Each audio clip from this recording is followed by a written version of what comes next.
The Cabinet Committee on Security met under the chairmanship of the Honorable Prime Minister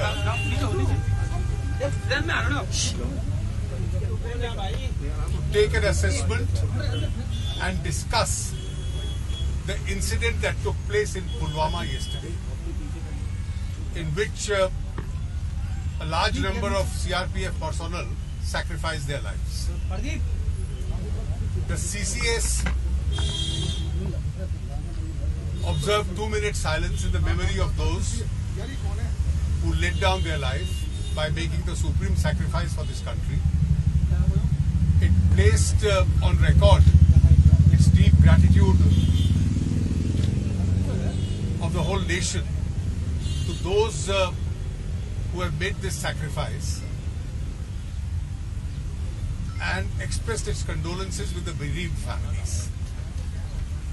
The CRPF, of course, will make detailed arrangements with regard to transmitting and transporting their bodies of the deceased to their families. A detailed assessment of the incident was also taken. There are several details which are discussed in the CCS which are normally not be disclosed. But there are a few points which have to be shared with you. The Ministry of External Affairs will initiate all possible steps, and I am here referring to all possible diplomatic steps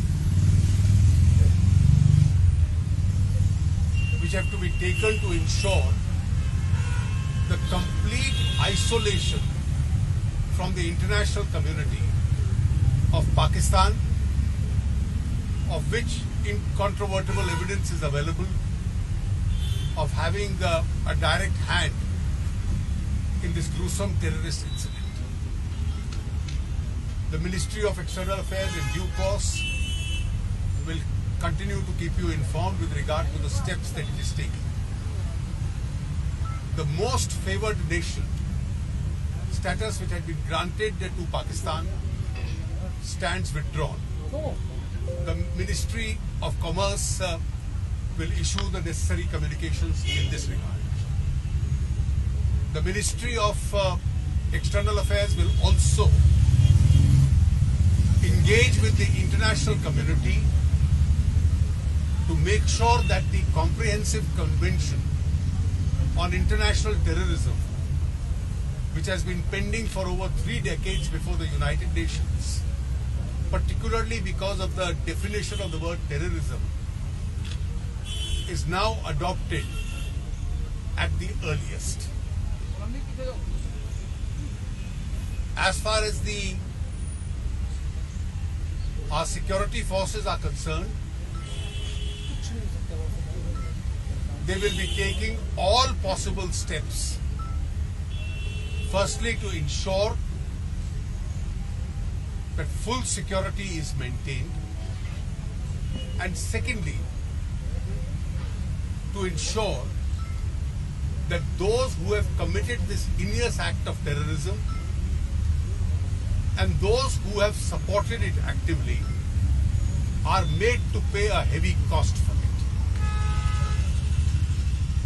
The Honorable Home Minister Shri Rajnath Singh Ji will be leaving for Srinagar along with a team of officials from our agencies and Home Ministry today, and on his return at the earliest, possibly tomorrow, he'll be calling an all-party meeting to brief them about this incident.